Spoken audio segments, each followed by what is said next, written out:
Bien, empiezo con este vídeo explicando el tema 2, campo eléctrico. Comenzamos por la introducción histórica. En el tema se introduce el campo eléctrico hablando de una serie de experimentos que se llevaron a cabo sobre electrización de la materia, de los diferentes objetos, de diferentes materiales, vidrio, ámbar, ebonita, en fin, mediante frotamiento de unos objetos con otros. Todos estos experimentos os lo miráis bien y veréis que llevaron a concluir por parte de los físicos que existían y existen dos clases o tipos de electricidad, positiva y negativa, como ya sabéis, ¿no? Estos experimentos permitieron establecer un par de cosas. Primero, que dos cuerpos que estén cargados experimentan entre sí o bien fuerzas de atracción o bien fuerzas de repulsión, una de las dos, ¿vale?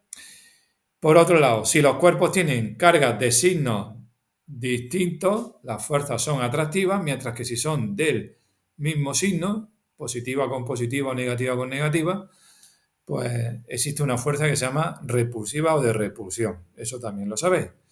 ¿Cómo se calcula esa fuerza atractiva o repulsiva? Mediante la llamada ley de Coulomb. De manera que la fuerza es igual a la constante K de Coulomb por el valor absoluto de una de las cargas Q por el valor absoluto de la otra carga Q' entre la distancia R que separa las distancias al cuadrado. Esta ley de Coulomb es muy parecida a la ley de gravitación universal en cuanto a la forma, ¿vale? Esta fuerza de atracción o repulsión también es inversamente proporcional al cuadrado de la distancia que separa las cargas y directamente proporcional al producto de las cargas, mientras que el caso de la ley de gravitación universal era directamente proporcional al producto de las masas de los objetos que tuvieran masa. ¿Cuál es la unidad sistema internacional de la carga? El coulombio, que es la cantidad de carga que pasa durante un tiempo de un segundo a través de un conductor por el que circula una intensidad de corriente de 1 amperio, ¿vale? Luego, en el sistema internacional, la unidad de la constante K o las unidades son el valor 9 por 10 elevado a 9 newton por metro cuadrado partido coulombio al cuadrado. ¿De acuerdo? ¿Cuáles son las propiedades fundamentales de la carga eléctrica? Pues por un lado, que la carga no se crea ni se destruye, sino que se conserva, o sea, el llamado principio de conservación de la carga. Por lo tanto, esto va a significar que la carga se transfiere, pasa de un objeto a otro. Eso básicamente a través de la transferencia de electrones. Digamos que con la carga se cumple un principio de conservación similar al principio de conservación de la energía, que afirma que la energía ni se crea ni se destruye, sino que se transfiere de unos objetos a otros. Eso por un lado. Y por otro lado, ¿qué más podemos decir? Que la carga no puede ser cualquiera, sino que está cuantizada. Es decir, la cantidad de carga de cualquier cuerpo tiene que ser un múltiplo n del valor absoluto de la carga del electrón, que es esa que está con la letra E, con el signo del valor absoluto, esta cosa de aquí, ¿vale? La carga del electrón en coulombio es menos 1,602 por 10 elevado a menos 19 coulombio, como supongo que sabréis y habréis visto en química, en física y química en primero, en la parte de química. La carga de un electrón expresada en coulombio. N minúscula es un número natural.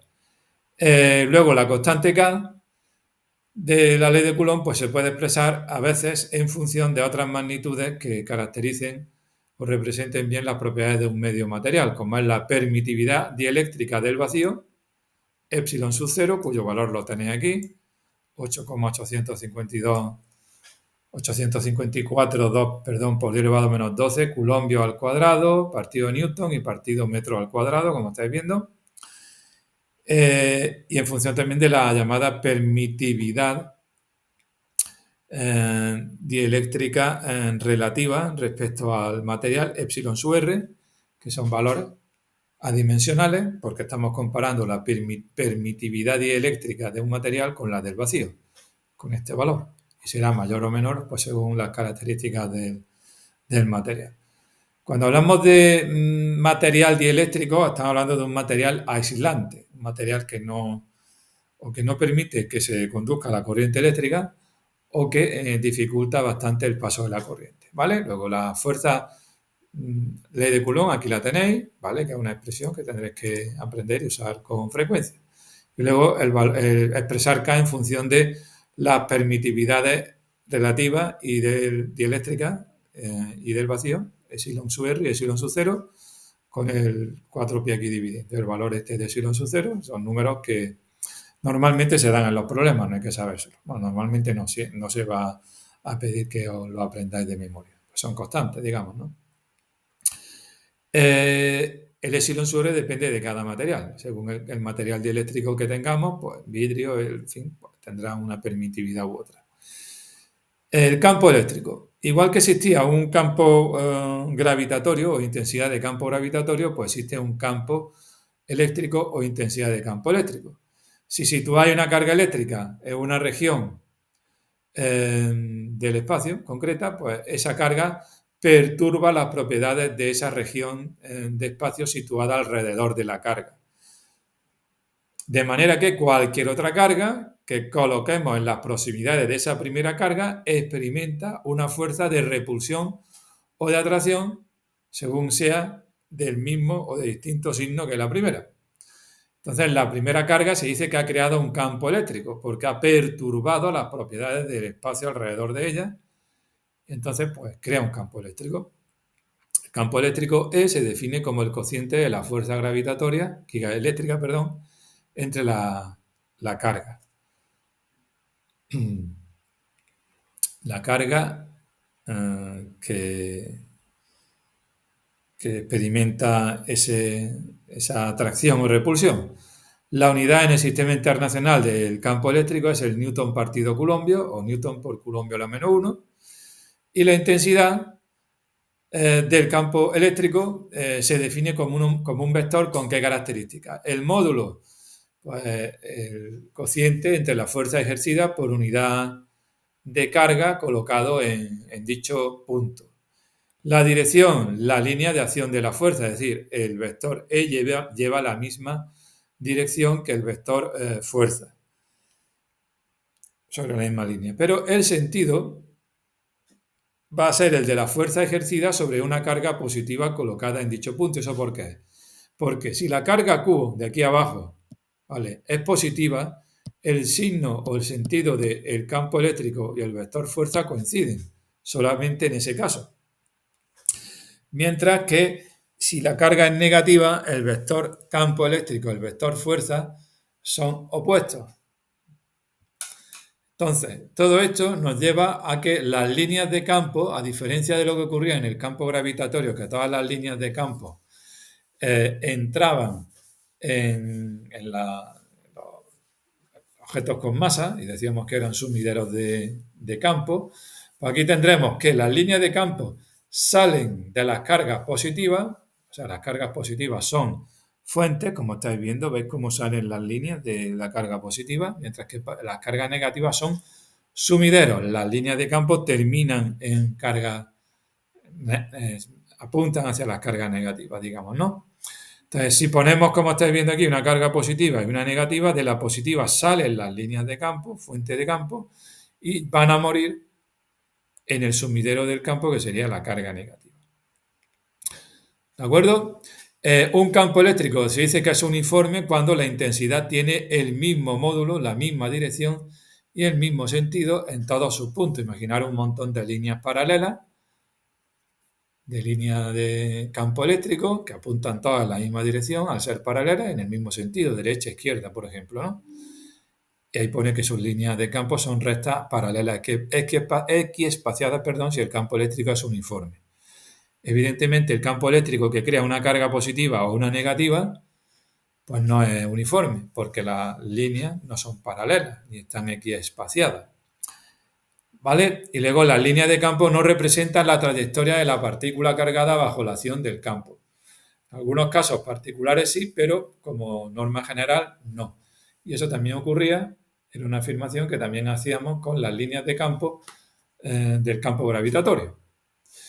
Bien, Vamos ahora a seguir viendo más cuestiones relacionadas con el campo eléctrico. Campo eléctrico creado por distribuciones diversas de cargas puntuales. Empezamos por el campo eléctrico creado por una única carga puntual. En el dibujo vemos que la carga está aquí, es la carga Q.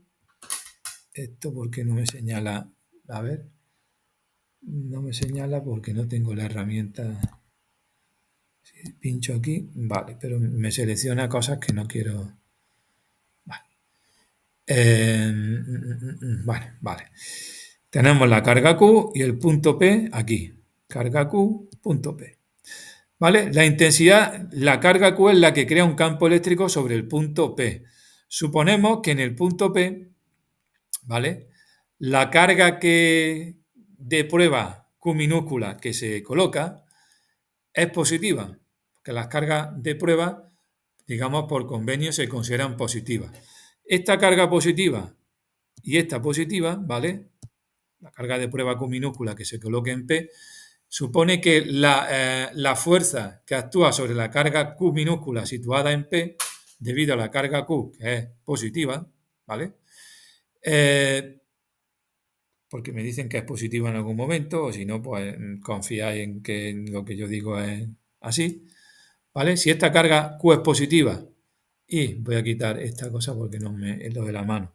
Si esta carga es positiva, Q mayúscula, y la Q minúscula que se sitúa en P también es positiva, la fuerza que hay eléctrica es repulsiva, por lo tanto la fuerza apuntaría hacia acá, ¿vale? Haría que fuera repelida la carga situada en el punto P. Por lo tanto, el campo eléctrico, al ser la carga Q minúscula positiva, también apunta hacia afuera. Estamos viendo que el campo eléctrico que crea una carga positiva apunta hacia afuera, por eso decíamos aquí que las cargas positivas son fuentes. ¿Vale?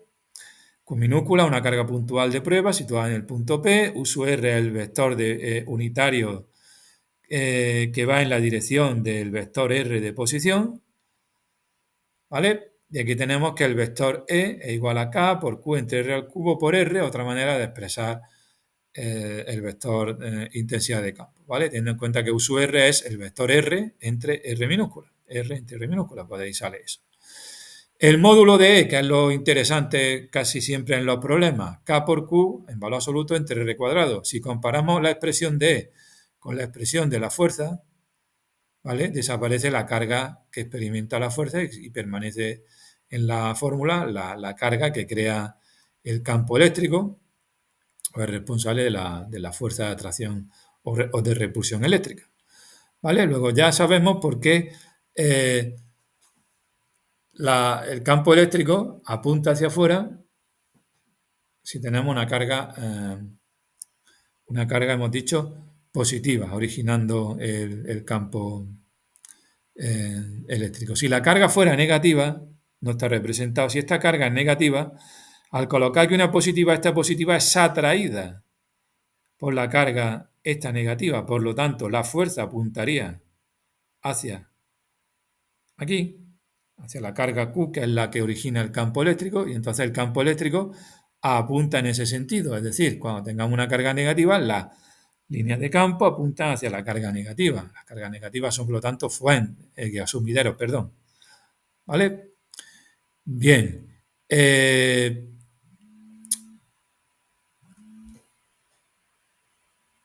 Paro aquí el vídeo porque me están llamando y ahora prosigo con otro.